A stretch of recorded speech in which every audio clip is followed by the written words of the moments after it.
Assalamualaikum students. I am Zohaib Ahmed Anjum and I teach current affairs at Near Peer.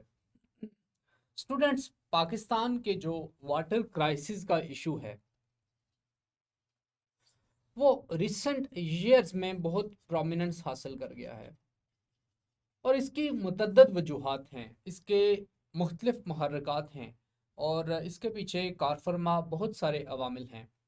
आज के lecture में हम उन तमाम अवामिल को, पाकिस्तान में वाटर अवेलेबिलिटी को जिन चैलेंजेस का सामना है उनको, पाकिस्तान के वाटर अवेलेबिलिटी के जो मसाइल हैं उनको समझने की कोशिश करेंगे। सबसे पहले हम बात करेंगे बैकग्राउंड की।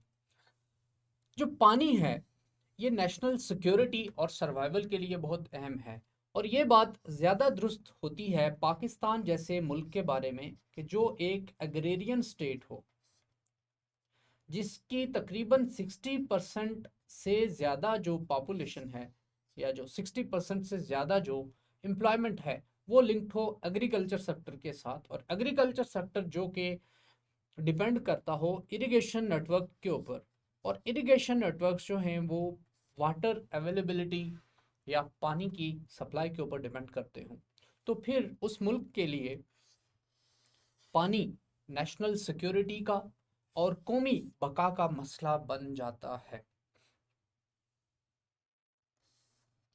एक जो क्वेश्चन है जो कि पाकिस्तान और हिंदुस्तान के दरमियान रेलिवेंट है वो ये है कि what do you think the future Wars between India and Pakistan would be fought on battlefield in south Asia, या फिर इनके दरमियान जो कॉन्फ्लिक्ट होगा वो वाटर पॉलिटिक्स का कॉन्फ्लिक्ट होगा, और क्या पाकिस्तान और हिंदुस्तान के दरमियान जो फ्यूचर वॉर्स होंगी उनके पीछे जो जो अवामिल कार फरमा होंगे, क्या उनमें वाटर अवेलेबिलिटी एक फैक्टर होगा या नहीं।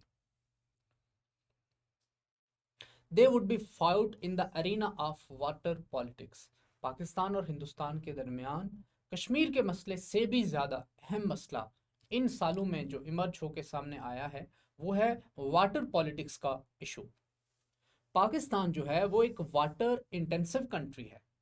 वाटर इंटेंसिव कंट्री मतलब पाकिस्तान को पानी की ज़रूरत बहुत शिद्दत से है अपने बका के लिए, अपनी ज़राअत के लिए, अपनी इकोनॉमी को रन करने के लिए, अपनी इंडस्ट्री को रन करने के लिए, अपने आबपाशी के निज़ाम को चलाने के लिए, अपनी फसलों को उगाने के लिए। Amount of water utilized per unit of GDP अगर हम देखें तो पाकिस्तान में जो पानी यूटिलाइज किया जाता है पर यूनिट ऑफ जीडीपी ये दुनिया में हाईएस्ट है, दुनिया में हाईएस्ट है। एग्रीकल्चर कंट्रीब्यूट करती है 19% जीडीपी को और 44% जो है वो एम्प्लॉयमेंट को। और अगर आप इसमें इनडायरेक्ट लिंक जो एग्रीकल्चर के साथ इंडस्ट्रीज हैं उनको भी शामिल कर दें तो ये 60% से ज़्यादा एम्प्लॉयमेंट का रेट बन जाता है जो लिंक्ड है एग्रीकल्चर सेक्टर के साथ, जो कि होलली डिपेंडेंट है, जो कि होली डिपेंडेंट है वाटर अवेलेबिलिटी के ऊपर।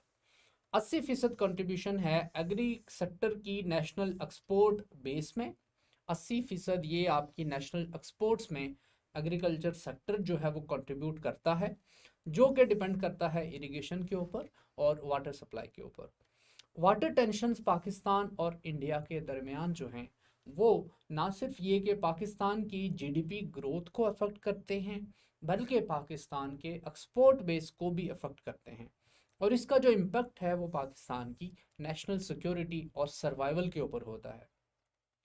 और सिर्फ पाकिस्तान में हिंदुस्तान और पाकिस्तान के दरमियान या इंडिया और पाकिस्तान के दरमियान ही टेंशन्स नहीं हैं, बल्कि पाकिस्तान में इंटर प्रोविंशियल सूबों के अंदर और सूबों के दरमियान, एक सूबे के अंदर पंजाब में नॉर्थ पंजाब, साउथ पंजाब, मुख्तलिफ डिविजन्स के दरमियान भी हमें डिस्कॉर्ड और इनके दरमियान हमें डिस्प्यूट्स नज़र आते हैं, और दो प्रोविंसेस के दरमियान भी इंट्रा प्रोविंशियल हमें टसल नज़र आती है पानी की शॉर्टेज की वजह से और पानी की डिस्ट्रीब्यूशन के क्वेश्चन को लेकर, जहाँ पर एक प्रोविंस या एक डिवीज़न दूसरे डिवीज़न को या फिर एक प्रोविंस दूसरे प्रोविंस को अक्सर हमें ब्लेम करता हुआ नज़र आता है कि हमारा पानी रोक लिया गया है, which leads to a threat for national integrity, जिसकी वजह से कौमी जो सलामती है उसके ऊपर असर पड़ता है और नेशनल इंटरेस्ट हमारा कंप्रोमाइज होता है। पाकिस्तान का जो अंडरग्राउंड एक्वीफर है वो एक्सट्रीम स्ट्रेन का सामना कर रहा है। अंडरग्राउंड एक्वीफर ये होता है आपका ज़ेर ज़मीन जो पानी के ज़खायर हैं। दुनिया की अगर हम बात करें तो ओशंस जो हैं वो 97% कंट्रीब्यूट, पानी 97% ओशंस में है, 3% जो है वो फ्रेश वाटर है। जो 3% फ्रेश वाटर है इसमें 70% जो है वो कहाँ से आता है, ग्लेशियर से, और 29% आता है ज़ेर ज़मीन ज़खायर से, एक्वीफर्स से, जिसमें 1% जो है वो आता है जी लेक्स, रिवर्स और स्ट्रीम से। इस तरह से आपका 100% जो है वो पानी कंप्लीट होता है। अगर हम देखें साउथ एशिया में वाटर अवेलेबिलिटी की, सरफेस वाटर मिलियन एकड़ फिट में अगर हम देखें वर्ल्ड में, साउथ एशिया में और पाकिस्तान में आपको नज़र आएगा। सारी दुनिया में जो है वो तकरीबन है 35,395 मिलियन एकड़ फिट, सारी दुनिया में इतना पानी है, जिसमें से अगर पर कैपिटा निकालें तो 5900 पर कैपिटा बनता है दुनिया में। साउथ एशिया की बात अगर करें तो तकरीबन ये 1570 मिलियन एकड़ फीट पानी मौजूद है, जो 1024 मीटर क्यूब पर कैपिटा बनता है।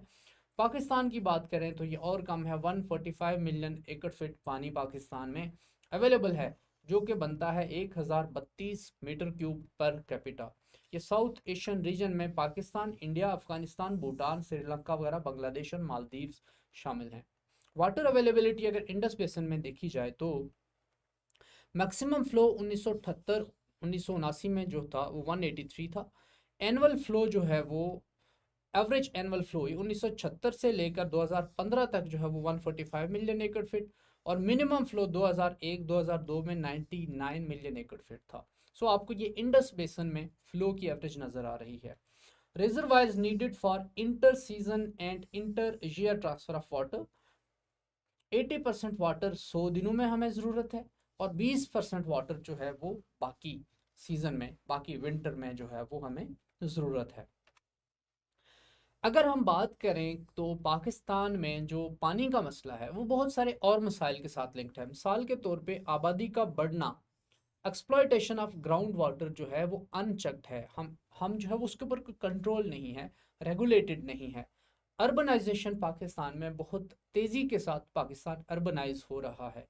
इरिगेशन सिस्टम हमारा जो है वो कमज़ोर है। कॉलोनियल इरिगेशन का इंफ्रास्ट्रक्चर, हमारा जो इरिगेशन की जो स्ट्रक्चर्स हैं, जो हमारा इरिगेशन का इंफ्रास्ट्रक्चर है वो वही है जो कि ब्रिटिशर्स छोड़ के गए थे। उसके बाद हम उसको रेनोवेट करने में, उसको दोबारा से रिकंस्ट्रक्ट करने में, रिहेबिलिटेट करने में, उस तरह से अपडेट करने में, अपग्रेड करने में नाकाम रहे हैं।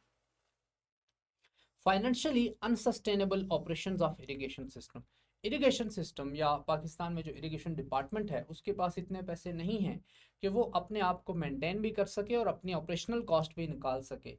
जो आबियाना है, जो कलेक्ट किया जाता है पानी के लिए, वाटर चार्जेस जिसको आप कहते हैं, वो सिर्फ 24% ऑपरेशनल और मेंटेनेंस कॉस्ट जो है वो बर्दाश्त कर पाता है। ये 1/4 है उसकी टोटल कॉस्ट का, और बाकी तमाम जो है वो नेशनल एक्सचेकर से पैसे दिए जाने पड़ते हैं। And plantation of water intensive crops, और जो है वो वाटर, ऐसी क्रॉप्स को प्लांट किया जाना जिनको बहुत ज़्यादा पानी की ज़रूरत रहती है, ये पाकिस्तान के वाटर सेक्टर के कुछ मसाइल हैं जिनकी वजह से हम देखते हैं कि पाकिस्तान जो है वो वाटर स्कार्सिटी फेस कर रहा है, पानी की कमी का मसला फेस कर रहा है। पाकिस्तान जो है वो एक वाटर स्कार्स्ड कंट्री है। वाटर स्कार्स्ड कंट्री मतलब एक ऐसा मुल्क है जिसके पास पानी ना हो। पर कैपिटा अवेलेबिलिटी पाकिस्तान में इस वक्त 1000 क्यूबिक मीटर से कम है। 1000 क्यूबिक मीटर से कम जिस मुल्क में पानी हो उसको वाटर स्कार्स्ड कंट्री कहते हैं। 2025 तक पाकिस्तान जो है वो स्वीयर वाटर शॉर्टेज का सामना करना पड़ सकता है पाकिस्तान को। आईएमएफ ने पाकिस्तान को दुनिया में तीसरे नंबर के ऊपर रखा है उन कंट्रीज में which are facing acute water shortage, जो बहुत ज़्यादा पानी की कमी का सामना कर रहे हैं। यूएन डेवलपमेंट प्रोग्राम और Pakistan council of research on water resources के मुताबिक जो है इन्होंने पाकिस्तान को वार्न किया है कि पाकिस्तान में वाटर क्राइसिस आने वाला है। पाकिस्तान जो है वो 2025 तक जो है वो खुश्क हो जाएगा अगर पाकिस्तान ने नेसेसरी एक्शंस नहीं लिए, पीसीआरडब्ल्यूआर की स्टडीज के मुताबिक। पाकिस्तान में वाटर सिचुएशन का ओवरव्यू हम अगली वीडियो में करेंगे। अल्लाह हाफिज। मैं उम्मीद करता हूं कि आपने इस लेक्चर को एंजॉय किया होगा। कंप्लीट लेक्चर नियर पियर की ऐप जो प्ले स्टोर से या ऐप स्टोर से आप डाउनलोड कर सकते हैं, या फिर वेबसाइट www.nearpeer.org के ऊपर आप देख सकते हैं। YouTube के ऊपर सारे के सारे लेक्चर जो है वो स्कैटर्ड होते हैं, कोई कहाँ पढ़ा है कोई कहाँ पढ़ा है, तो एक फ्लो नहीं बन पाता पढ़ाई का। लेकिन वेबसाइट के ऊपर ऐसा हरगिज़ नहीं है। तमाम के तमाम लेक्चर टीचर्स ने एक फ्लो के साथ एक ऑर्गेनाइज स्ट्रक्चर में डाले हुए हैं, और ना सिर्फ लेक्चर्स हैं बल्कि साथ में क्विजेस भी हैं, टेस्ट बैंक भी है, स्केड्यूल भी है प्रॉपर, जिसको आप फॉलो करके अपनी तैयारी को ऑप्टिमाइज कर सकते हैं। एआई बॉट है जिससे आप कोई भी सवाल करें तो 30 सेकंड के अंदर अंदर आपको जवाब मिल जाता है। 24/7 टीचर का एक्सेस है, लाइव सेशंस का पूरा स्केड्यूल है, तमाम वो चीजें जो आपकी तैयारी को पक्की बनाने में आपकी हेल्प कर सकता है। अगर आपका कोई भी सवाल, कोई भी क्वेरी, कोई भी कंफ्यूजन है तो feel free to drop us a WhatsApp on the given number. हमारे काउंसलर्स हर वक्त इंतजार में बैठे होते हैं कि वो किस तरह से आपकी बेहतरीन तरीके से मदद कर सकते हैं।